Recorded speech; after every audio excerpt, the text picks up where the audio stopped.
Bienvenidos a Club de Prensa en NTN 24. Transmitimos desde Washington a 3 cuadras de la Casa Blanca. No olviden ustedes que al final del programa pueden encontrarlo completo, pueden encontrar algunos apartes en nuestra página de Facebook, también por nuestra cuenta de Twitter, y el audio, el podcast, por si lo pueden escuchar, lo pueden encontrar en SoundCloud. Les doy la bienvenida a los invitados a Club de Prensa hoy. En primer lugar, el corresponsal del diario madrileño ABC, Manuel Erice. Bienvenido a esta mesa como siempre, Manuel. Muchas gracias, Carlos. José Jaime Hernández, corresponsal del Universal de México, bienvenido también. Un placer como siempre. Y Muni Jensen, analista política del Club de Prensa, bienvenida a esta casa. Gracias. El primer asunto, José Jaime, tiene que ver con su país, con México, porque en pocas horas, mañana, aterriza ya el Papa Francisco, el cardenal argentino Jorge Mario Bergoglio, que entre otras cosas, para el paréntesis, es hincha del San Lorenzo de Almagro, que acaba de ganarle al Boca Juniors, que para el Papa será una noticia muy importante. Bueno, el asunto es que va el Papa a México, y ya hay algunos problemas con la visita, porque inicialmente les habían prometido a los familiares de las víctimas y a las víctimas de algunos abusos a menores por parte de un sacerdote que se llama Eduardo Córdoba, en San Luis Potosí, en México, que el Papa se iba a reunir con ellos, con las víctimas y con los familiares de las víctimas. Pues en las últimas horas el Vaticano ha dicho que no, que el Papa no va a sostener ningún encuentro con las víctimas de Eduardo Córdoba, este sacerdote. Están documentados 19 casos. Aquí la pregunta es, yo sé que el Papa va a visitar el santuario de la Virgen de Guadalupe y que va a ir a Michoacán, que es uno de los estados más perjudicados por la violencia, y que va a estar cerca a la frontera con los Estados Unidos, que va a ir a Chiapas y demás. Pero esto no es una especie de doble rasero del Papa, me atrevo a decir de doble moral del Vaticano, que por un lado dicen que hay que castigar a los pederastas y demás, y por otro lado el Papa no es capaz de reunirse con las víctimas de los abusos sexuales. Sí, yo estoy de acuerdo contigo, pero creo que aquí habría que atribuirle esta intencionalidad de hacer a un lado el tema del encuentro con las víctimas por escándalos de pederastia a la propia Iglesia mexicana. Ayer mismo un grupo de 170 obispos emitieron una carta al Papa en la que le agradecen que su visita a México tenga como propósito principal consolar a un pueblo que ha pasado por una de las peores etapas de violencia, con escándalos de corrupción. Es decir, desde la Iglesia en México quieren poner mayor énfasis en el tema de la violencia, la corrupción, pero el tema de las víctimas por escándalos de pederastía es un tema que está ahí y es un tema que sigue sacando mucha pus. Es un tema que no se ha ventilado lo suficiente y sobre todo en el que no ha habido rendición de cuentas. Y en esto habría que decir que el Vaticano, aunque ha intentado de ser sensible a este tema, yo creo que comete un error. Por lo menos espero que el Papa a última hora decida hacer un cambio como lo ha hecho en muchas ocasiones y entrevistarse con familiares de estas víctimas. Pero si no lo hace, demuestra hasta qué punto este tema ha pasado a un segundo plano y sería muy lamentable, sobre todo en un caso como México, que son decenas, yo me atrevería a decir cientos de víctimas por este tipo de escándalos. ¿Se equivoca el Papa con esta determinación, Manuel? Bueno, yo lo primero que diría es que efectivamente vamos a ver hasta el final, porque el cambio de guión, el cambio de planes suele ser habitual en el caso de los viajes del Papa. Ahora, en segundo lugar, sí que hay que decir que este Papa ha sido especialmente combativo desde el primer minuto con el tema de la pederastia. Lo ha sido no solo en Estados Unidos, donde ya se ha reunido con víctimas, sino incluso desde prácticamente el comienzo del papado, pues ha pedido perdón de una manera expresa, ha tenido gestos muy importantes para las víctimas y para los familiares. Y yo diría que sería un error, pero sobre todo sería un error no hacerlo por efectivamente la comparación con otros casos. Es decir, por supuesto que yo creo que hay que hacerlo ya de por sí, es un tema muy grave, es un tema que hay que seguir insistiendo en él y denunciando, pero además el hecho de que el Papa lo haya hecho en otros países y no lo haga en México, pues yo creo que ya sería un error desde el punto de vista incluso, si hablamos incluso de estrategia o pues, si podemos hablar de alguna manera de lo que tiene que ser la política del Vaticano y del Papa. Por eso digo que yo creo que hay que esperar hasta el final del viaje para no anticipar todos los acontecimientos y esperar que lo haga finalmente, porque yo creo que en México, como en prácticamente en muchos países del mundo, pues efectivamente los abusos han sido parte importante de que denunciar y que seguir diciendo que tiene que estar el Papa ahí, que tiene que seguir denunciando, ¿no? Es verdad que el Papa merece mucho respeto en el sentido de que como bien dice Manuel, ha sido duro con los abusos de los miembros de la Iglesia Católica, sobre todo abusos a menores. También es verdad que está llegando a México, un país donde vivió el padre Maciel, el fundador de los Legionarios de Cristo, cuyos abusos a menores, que están descritos en muchísimos artículos y en muchísimos informes, pues si los contamos en esta mesa nuevamente harían estremecer a cualquier persona que nos esté viendo. Pero ¿se equivoca aquí el Papa? Yo creo que sí, porque estamos hablando de esto en este momento porque genera una especie de hueco en una agenda llena de simbolismo y llena de reconciliación. Es posible que a esa agenda le haya metido la mano muchísima gente, incluso el gobierno de México, que no tenga el interés de generar esta reunión. Si el Papa le diera por reunirse con víctimas en México, se reuniría con víctimas de todo tipo de males. Y creo que hay poco tiempo para la agenda. De todas maneras, creo que dentro de la agenda tendría que estar, no solamente en México, sino en tantos otros países donde se ha demostrado que hay víctimas de abuso sexual por parte del clero, tendría que incluirla en la agenda. Lo que pasa es que son más importantes los hechos, y yo más que una visita en una agenda creo que lo que tiene que seguir haciendo el Papa es denunciando y castigando con la ley estos hechos, no solamente el abuso sexual sino el encubrimiento. Pero quiero resaltar 3 temas bien importantes de la visita del Papa que lástima se han opacado en esta conversación de hoy por ese hueco que hay en la agenda. El primero es su parada en Cuba antes de llegar a México, donde va a reunirse con el patriarca Cirilo de Moscú. Es el padre de más de 200,000 fieles y es la primera vez en más de un milenio que ocurre una reunión de ese estilo. Yo creo que esos son motivos de esperanza para justamente una agenda de reconciliación. El otro es la misa fronteriza que va a celebrar el Papa en Juárez, que es un lugar donde también ha habido tantas víctimas, mujeres, víctimas de asesinato. Ciudad Juárez, en Ciudad Juárez, y que lo que resalta es esta cuestión que hay 2 países y una misma comunidad, un mensaje importantísimo para la agenda migratoria. Y por último, la reunión que va a tener con los pueblos indígenas, donde va a permitir o abrir las puertas para que la misa se celebre en estos idiomas indígenas. Es otro mensaje de reconciliación. Entonces, ojalá y no se opaque por las omisiones de la agenda del Papa estas reales símbolos y hechos que están encaminados a crear fraternidad. Por otra parte, José Jaime, se ha sabido, según noticias muy recientes, que México es el país más peligroso de América Latina para ser religioso, para ser miembro de la Iglesia Católica. En la última década, 40 personas asesinadas. ¿Por qué ocurre eso? Bueno, yo creo que habría que tener en cuenta que los sacerdotes en México, sobre todo los que ejercen su ministerio en lugares recónditos de la República Mexicana, en muchas ocasiones, y esto no es nuevo, se ven forzados a tomar partido. Ahora es el tema de la violencia que acecha a los pobladores, y los sacerdotes no les queda más remedio que tomar partido del lado de sus feligreses. En el caso de Michoacán, por ejemplo, ha habido varios sacerdotes que se han visto amenazados de muerte por miembros del crimen organizado porque denuncian estos abusos del crimen organizado, pero no solamente del crimen, sino también de instituciones federales como del Ejército o la Policía Municipal. Pero esto no es una historia nueva. Yo creo que los sacerdotes en México siempre han estado, en su mayoría, del lado de los pobres, es decir, de la gente más vulnerable, no solamente ante el abuso del poder. De ahí surgió la famosa teoría de la liberación, cuando en la época de los 60, 70, cuando muchos sacerdotes decidieron tomar partido del lado de los pobres. Y ahora con este fenómeno de la violencia tan virulenta que hay en México, hay muchos sacerdotes que prácticamente se ven crucificados en medio de todo este proceso, de ponerse al lado del pueblo, al lado de la gente que está sufriendo.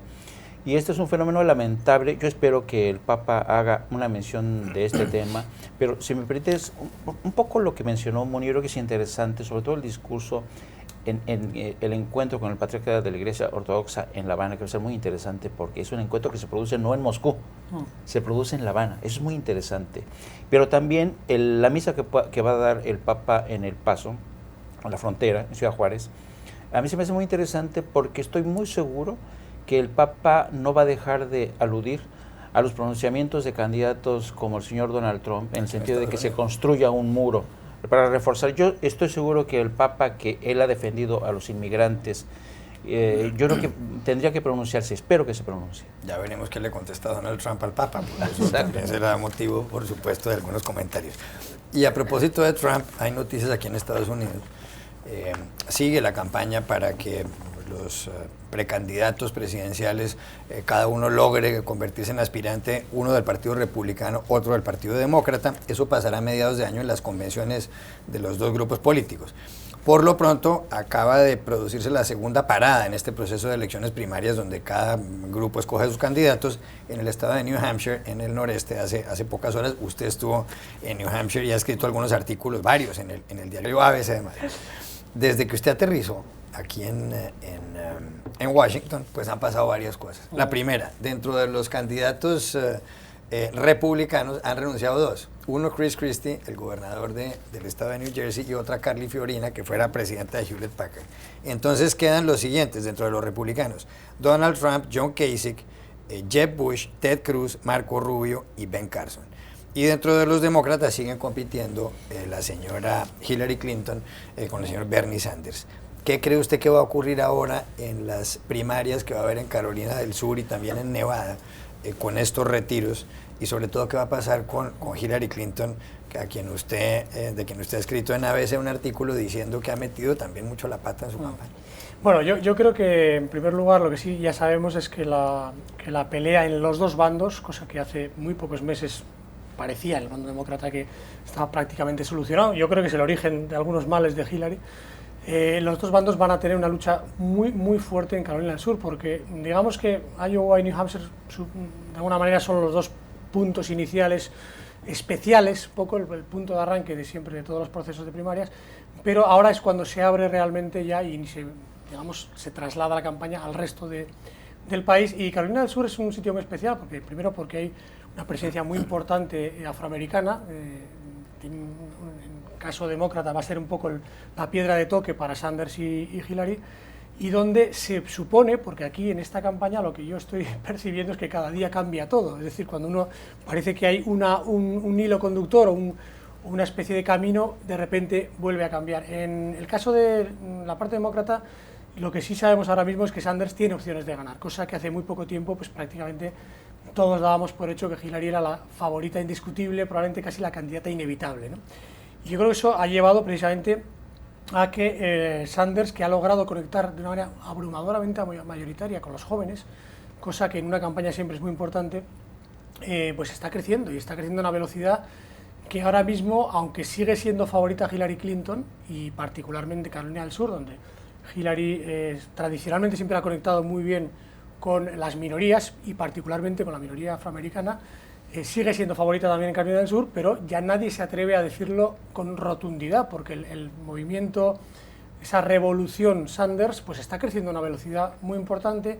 Hay datos muy preocupantes para Hillary. En New Hampshire y en Iowa, el 85-90% de los jóvenes votaron a Sanders, los jóvenes demócratas que podían votar, que estaban registrados.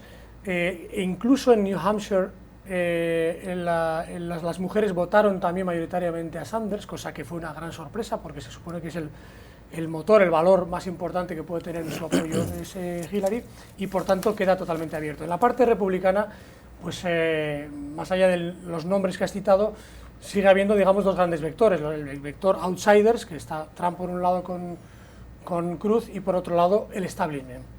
Para mí la clave está en este momento en qué va a pasar en el establishment, porque si no surge una cabeza, alguien entre Bush, entre Kasich, que ha sido un poco la última novedad, Kasich, y Marco Rubio, claro, al final esa dispersión lleva a que se repartan ese granero, digamos, de que puede ser un 50-60% de voto en beneficio de quien está en la otra parte, fundamentalmente Trump.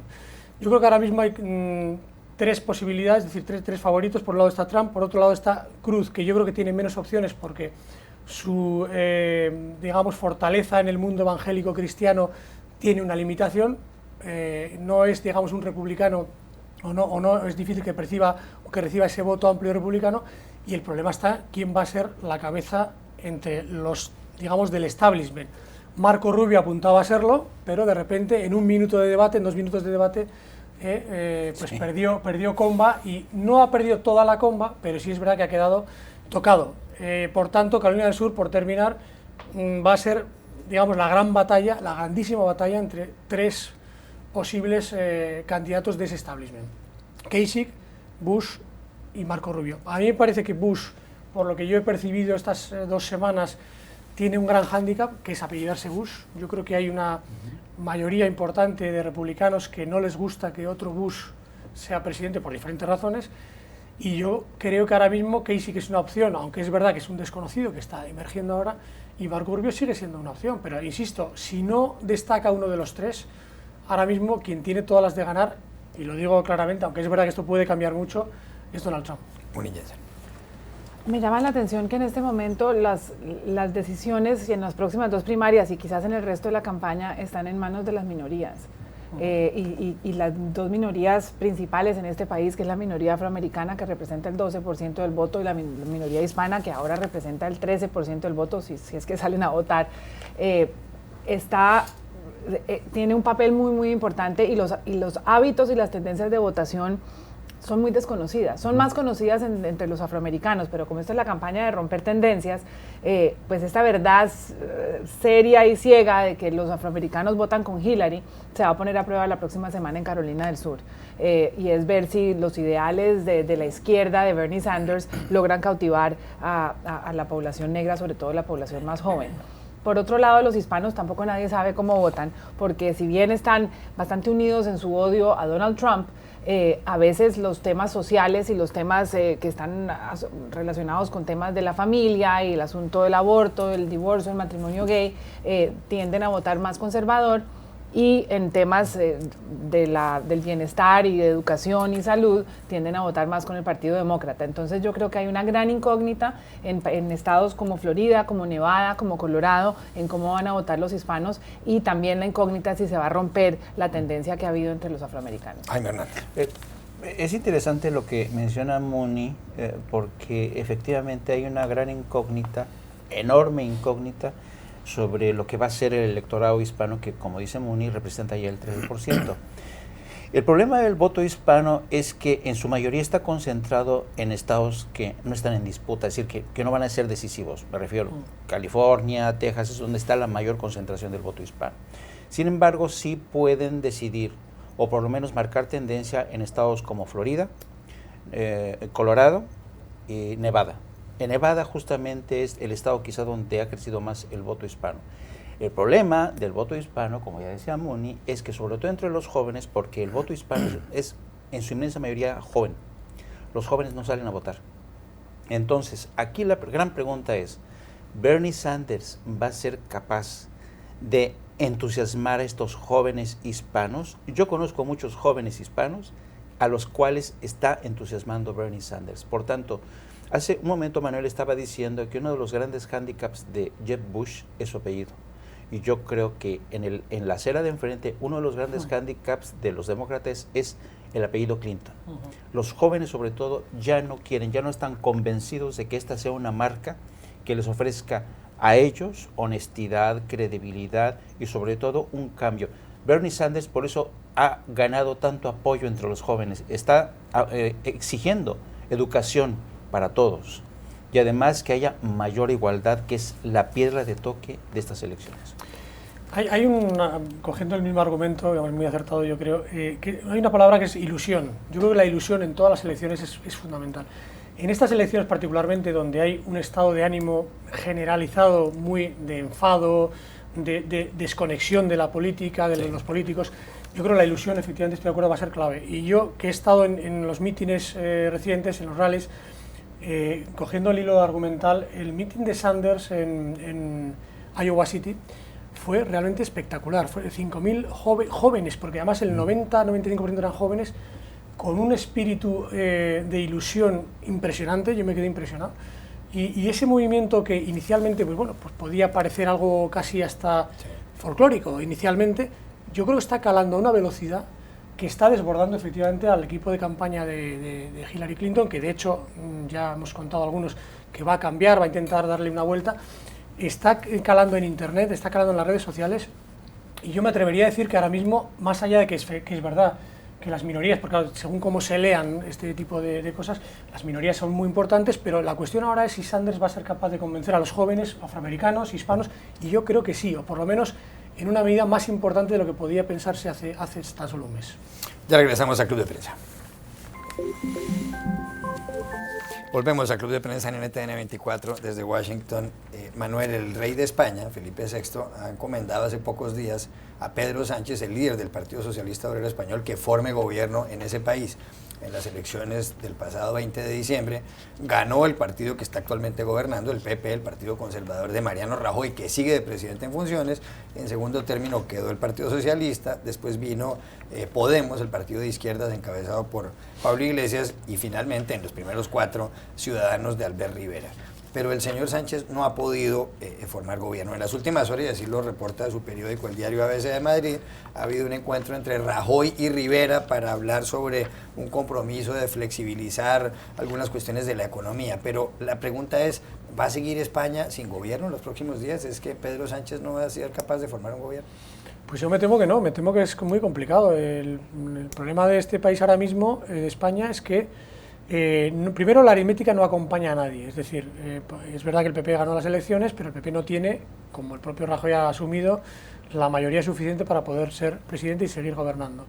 Y aunque Pedro Sánchez ha intentado y se ha empeñado en buscar esa mayoría, claro, el problema es por qué intenta y por qué busca esa mayoría. Pues, en todo caso, por intentar salvar su propio liderazgo en el Partido Socialista, porque él sabe que si no, tiene los días contados, o por lo menos se abre el melón de la sucesión en el Partido Socialista. Entonces está intentando pues una especie de campaña personal para en fin, aparecer unas semanas en los medios.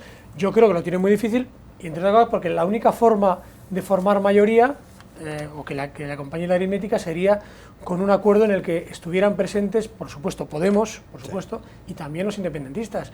Claro, yo no sé si el Partido Socialista puede vender ahora mismo que después de todo lo que ha caído, el independentismo apoya o sustenta ese gobierno, porque yo no veo a Ciudadanos tampoco, Ciudadanos apoyando al Partido Socialista, porque ya ha dicho que no lo va a hacer expresamente. Es decir, me da la impresión de que es una especie de ceremonia de la confusión, de que pase el tiempo, y me veo, en fin, yo veo que al final vamos a acabar en otro proceso electoral, como ya apunta Felipe González ayer. O sea otras elecciones. Ya regresamos al Club de Prensa. Volvemos al Club de Prensa en NTN 24 para despedirnos. Gracias, Manuel Erice, por haber estado aquí, José Jaime Hernández y Muni Jensen, y a ustedes los espero mañana nuevamente en Club de Prensa.